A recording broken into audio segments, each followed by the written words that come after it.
Japan के ये नियम आपको सच में पागल कर देंगे।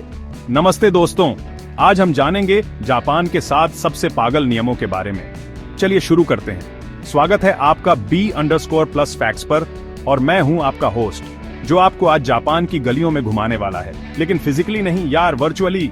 जापान टेक्नोलॉजी और कल्चर का देश, लेकिन क्या आपने कभी सोचा है कि वहाँ कुछ ऐसे नियम भी हो सकते हैं जो आपको सोचने पर मजबूर कर दें? भाई ये क्या हो रहा है? मतलब कुछ नियम तो इतने अजीब हैं कि सुनकर ही दिमाग घूम जाता है। तो आज हम ऐसे ही 7 नियमों की गहराई में उतरेंगे। कुछ तो फनी है, कुछ थोड़े सीरियस और कुछ तो ऐसे कि आप कहेंगे पक्का ये मजाक कर रहे हैं। लेकिन नहीं, ये सच है और जापान की रोजमर्रा की जिंदगी का हिस्सा है। सोचिए, ऐसी जगह जहां ट्रेन में फोन पर बात करना भी एक सामाजिक अपराध बन जाए या कूड़ा फेंकने के लिए आपको जासूस बनना पड़े। ये सिर्फ शुरुआत है, पिक्चर तो अभी बाकी है मेरे दोस्त। तो अपनी कुर्सी की पेटी बांध लीजिए, क्योंकि ये राइड थोड़ी ऊबड़ खाबड़ होने वाली है, लेकिन मजेदार भी। हम देखेंगे कि कैसे ये नियम जापान की संस्कृति को दर्शाते हैं और क्यों ये इतने अनोखे हैं। क्या आप तैयार हैं जापान के इस अजीबोगरीब सफर के लिए? अगर हाँ तो जोर से बोलो हाँ। मैं सुन नहीं सकता, पर मान लेता हूँ आपने कहा होगा। तो बिना किसी देरी के लेट्स डू दिस। तो पहला नियम, और ये सच में मेरे दिमाग को चकरा देता है, वो है साइलेंट ट्रेनें। हाँ, आपने सही सुना। जापान में अगर आप ट्रेन में हैं तो भैया अपना मुंह बंद रखना ही बेहतर है, खासकर जब आप फोन पर हों। वहाँ फोन पर जोर से बात करना या यूं कहें कि किसी भी तरह की ऊंची आवाज में बात करना एक बहुत बड़ा सामाजिक अपराध माना जाता है। मतलब कोई पुलिस आपको पकड़ने नहीं आएगी, कोई फाइन नहीं लगेगा, लेकिन आसपास बैठे लोग आपको ऐसी नजरों से घूरेंगे कि आपको लगेगा कि आपने दुनिया का सबसे बड़ा गुनाह कर दिया है। सच में वो घूरना ही काफी है आपको शर्मिंदा करने के लिए। इमेजिन करो, आप इंडिया की लोकल ट्रेन में हो और कोई फोन पर चिल्ला चिल्ला कर बात कर रहा है और सब उसे नॉर्मल ले रहे हैं। अब इसका ठीक उल्टा जापान में सोचो। वहां अगर आपने गलती से भी थोड़ा ऊंची आवाज में हेलो बोल दिया तो बस समझो आपकी सामाजिक इज्जत पानी में। लोग आपको ऐसे देखेंगे जैसे आप कोई एलियन हो जो उनके शांतिपूर्ण ग्रह पर हमला करने आया हो। तो अगली बार जब आप जापान जाएं और ट्रेन पकड़ें तो याद रखना, चुप्पी सोना है और फोन पर बात करना। खैर, आप समझ गए। ये थोड़ा अजीब है, पर यही जापान है। मेरे लिए तो ये सोचना भी मुश्किल है। मैं तो हर जगह बकबक करता रहता हूँ। अगला नियम सुनकर तो आप शायद हंस पड़ें या शायद टेंशन में आ जाएं, खासकर अगर आप मेरी तरह थोड़े आलसी हैं। इसे मैं कहता हूँ कूड़े का जासूसी सिस्टम। जापान में कूड़ा फेंकना कोई बच्चों का खेल नहीं है बॉस। यहाँ कूड़ा फेंकने के लिए लगभग 10 अलग अलग कैटेगरी होती हैं। प्लास्टिक अलग, कांच अलग, जलने वाला कचरा अलग, ना जलने वाला अलग, बोतलें अलग, उनके ढक्कन अलग। लिस्ट चलती ही जाती है। आपको हर चीज को सही डब्बे में डालना होता है।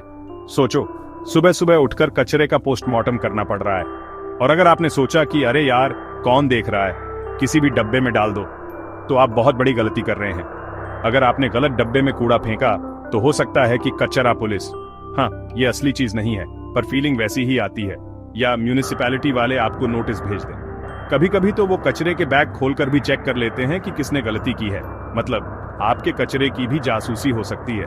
ये पर्यावरण के लिए बहुत अच्छा है, नो डाउट, लेकिन यार कभी कभी लगता है कि कचरा फेंकने के लिए भी PhD करनी पड़ेगी। इंडिया में तो हम एक ही डस्टबिन में सब कुछ डाल देते हैं, है ना? मजाक कर रहा हूं, हमें भी सफाई का ध्यान रखना चाहिए।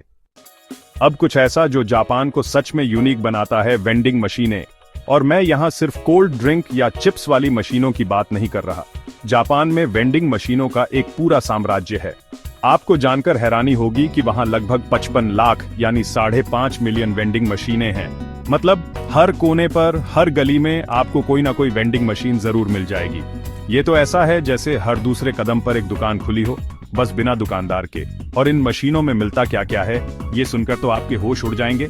नॉर्मल स्नैक्स और ड्रिंक्स तो हैं ही, लेकिन आप इन मशीनों से ताजे अंडे, केले, गर्म कॉफी, इंस्टेंट नूडल्स, यहाँ तक कि अंडरवियर और गर्म सूप भी खरीद सकते हैं। हाँ, आपने सही सुना, अंडरवियर। इमेजिन करो, आपको इमरजेंसी में अंडरवियर चाहिए और पास में वेंडिंग मशीन है।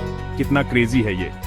कुछ मशीनों में तो ताजे फूल, किताबें और यहाँ तक कि छाते भी मिलते हैं। ये जापानियों की सुविधा और ऑटोमेशन के प्रति दीवानगी को दिखाता है। मतलब अगर आपको आधी रात को भी कुछ चाहिए तो शायद कोई वेंडिंग मशीन आपकी मदद कर दे। सच में ये वेंडिंग मशीनों का स्वर्ग है। जापान की संस्कृति में सम्मान और शिष्टाचार का बहुत महत्व है और इसका एक बड़ा उदाहरण है ओजिगी यानी झुककर अभिवादन करना। लेकिन ये सिर्फ हल्का सा झुक गए काम हो गया वाला मामला नहीं है। नहीं बॉस, यहाँ झुकने का भी पूरा एक मैथ, एक विज्ञान है। झुकने के अलग अलग डिग्री होते हैं। और हर डिग्री का अपना एक खास मतलब होता है। ये इतना सटीक होता है कि अगर आपने गलत तरीके से या गलत एंगल पर झुके तो उसका मतलब भी बदल सकता है। सोचो, गणित के फॉर्मूले यहाँ भी पीछा नहीं छोड़ रहे।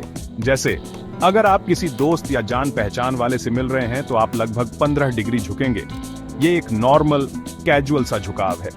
अगर आप अपने बॉस या किसी सम्मानित व्यक्ति के सामने हैं तो आपको लगभग 30 डिग्री झुकना होगा, जो ज्यादा सम्मान दर्शाता है। और अगर भगवान न करे आपने कोई बड़ी गलती कर दी और आपको माफी मांगनी है तो आपको पूरे 45 डिग्री या उससे भी ज्यादा झुकना पड़ सकता है। ये गहरी माफी और पछतावे का प्रतीक है। ये सब सीखना और याद रखना अपने आप में एक कला है।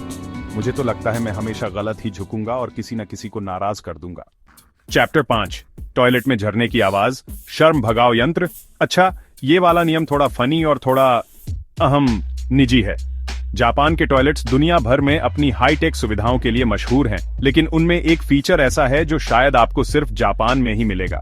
इसे कहते हैं ऑटोहिमे या साउंड प्रिंसेस। अब ये क्या बला है? दरअसल जापान में पब्लिक टॉयलेट्स या घरों के टॉयलेट्स में अक्सर एक बटन होता है जिसे दबाने पर टॉयलेट से पानी के झरने या फ्लश की नकली आवाज आने लगती है। हाँ, सच में। अब आप सोच रहे होंगे कि इसकी क्या जरूरत है? तो भाई, ये जापानी लोगों की प्राइवेसी और दूसरों को असहज न करने की भावना का नतीजा है। उन्हें ये चिंता रहती है कि टॉयलेट इस्तेमाल करते समय आने वाली आवाजों से किसी और को परेशानी ना हो या उन्हें खुद शर्मिंदगी महसूस ना हो। तो बस बटन दबाओ, झरने की मधुर ध्वनि शुरू और आपकी सारी चिंताएं उस आवाज में गुम। कितना इनोवेटिव तरीका है शर्म बचाने का, है ना? मुझे तो ये आइडिया काफी पसंद आया, हालांकि थोड़ा अजीब भी है। सोचो, हर टॉयलेट में अपना personal waterfall. Chapter 6, cherry blossom के नीचे नशा गुलाबी पार्टी। जापान और चेरी ब्लॉसम यानी सकुरा का रिश्ता बहुत गहरा है। हर साल वसंत में जब ये खूबसूरत गुलाबी और सफेद फूल खिलते हैं तो पूरा जापान जैसे जश्न में डूब जाता है। लेकिन ये सिर्फ फूलों को देखने का फेस्टिवल नहीं है बॉस। इस फेस्टिवल को हनामी कहते हैं, जिसका मतलब होता है फूल देखना। और इस दौरान एक और चीज होती है जो शायद आपको थोड़ी हैरान कर दे। चेरी ब्लॉसम के पेड़ों के नीचे जमकर पार्टी और नशा। हाँ, ये सच है। पूरे देश में लोग पार्कों में, नदियों के किनारे, मंदिरों के आसपास, जहां भी सकुरा के पेड़ होते हैं वहां इकट्ठा होते हैं। अपने दोस्तों, परिवार या ऑफिस के साथियों के साथ पिकनिक मनाते हैं, खाते पीते हैं और खूब ड्रिंक्स एंजॉय करते हैं, जिसमें अल्कोहल भी शामिल होता है। दिन भर और कभी कभी तो देर रात तक ये पार्टियां चलती रहती हैं। लोग गाते हैं, नाचते हैं और प्रकृति की इस खूबसूरती का भरपूर मजा लेते हैं। ये एक तरह से सामाजिक मेलजोल का बहुत बड़ा मौका होता है। तो अगर आप सोच रहे थे कि जापानी लोग सिर्फ काम और अनुशासन में ही रहते हैं, तो हनामी फेस्टिवल आपकी सोच बदल देगा। गुलाबी फूलों के नीचे थोड़ी मस्ती तो बनती है। चैप्टर 7, हिकिकोमोरी, कमरे में कैद जिंदगियां। अब जो आखिरी नियम या कहें कि एक सामाजिक समस्या के बारे में बताने जा रहा हूं, वो थोड़ी गंभीर और दुखद है। इसे हिकिकोमोरी कहते हैं। ये एक जापानी शब्द है जिसका मतलब होता है ऐसे लोग, खासकर युवा, जो खुद को समाज से पूरी तरह अलग कर लेते हैं और महीनों या सालों तक अपने कमरों में ही कैद रहते हैं। ये कोई मजाक नहीं है। जापान में अनुमानित 10 लाख से भी ज्यादा युवा इस स्थिति से गुजर रहे हैं। वो स्कूल या काम पर जाना छोड़ देते हैं, दोस्तों और परिवार से मिलना जुलना बंद कर देते हैं और अपना ज्यादातर समय अकेले अपने कमरे में बिताते हैं। इसके कई कारण हो सकते हैं, जैसे स्कूल या काम का दबाव, सामाजिक चिंता या रिश्तों में नाकामी। लेकिन एक बड़ा कारण जो सामने आया है वो है इंटरनेट और वीडियो गेम्स की लत। ये युवा अपनी वर्चुअल दुनिया में इतने खो जाते हैं कि असल दुनिया से उनका नाता ही टूट जाता है। ये जापान के लिए एक बड़ी चुनौती है और सरकार और कई संस्थाएं इन युवाओं की मदद करने की कोशिश कर रही हैं। ये दिखाता है कि कैसे आधुनिक जीवन शैली और टेक्नोलॉजी के अपने फायदे हैं तो कुछ गंभीर नुकसान भी हो सकते हैं। ये सच में सोचने वाली बात है कि कोई इतना अकेला कैसे हो सकता है। तो दोस्तों, ये थे जापान के साथ पागल नियम या कहें कि अनोखे पहलू जो इस देश को इतना फैसिनेटिंग बनाते हैं। साइलेंट ट्रेनों से लेकर कूड़े के जासूसी सिस्टम तक और वेंडिंग मशीनों के राज से लेकर हिकिकोमोरी की गंभीर समस्या तक, हमने देखा कि जापान में कितनी विविधता है और वहाँ की संस्कृति कितनी अलग है। कुछ नियम हमें हंसाते हैं, कुछ हैरान करते हैं और कुछ सोचने पर मजबूर कर देते हैं। लेकिन हर नियम के पीछे कोई ना कोई सामाजिक या सांस्कृतिक वजह जरूर होती है। ये वीडियो बनाने का मकसद सिर्फ आपको इन नियमों के बारे में बताना नहीं था, बल्कि ये भी दिखाना था कि दुनिया कितनी रंगीन है और अलग अलग जगहों पर जिंदगी जीने के कितने अलग अलग तरीके हो सकते हैं। जापान वाकई में एक अद्भुत देश है, अपनी परंपराओं और आधुनिकता के अनोखे संगम के साथ। उम्मीद है आपको ये सफर पसंद आया होगा और कुछ नया जानने को मिला होगा। कौन सा नियम आपको सबसे ज्यादा पागल या इंटरेस्टिंग लगा, नीचे कमेंट्स में जरूर बताना। मैं आपके कमेंट्स पढ़ने के लिए हमेशा एक्साइटेड रहता हूँ। तो दोस्तों, ये थे जापान के साथ पागल नियम। अगर आपको ये वीडियो पसंद आया हो तो लाइक और सब्सक्राइब करना ना भूलें B_plus facts को, ताकि आप ऐसे ही मजेदार और ज्ञानवर्धक वीडियोस मिस ना करें। बेल आइकॉन भी दबा देना ताकि आपको नोटिफिकेशन मिल जाए। मिलते हैं अगले वीडियो में, तब तक के लिए अपना ख्याल रखिए और सीखते रहिए। अलविदा।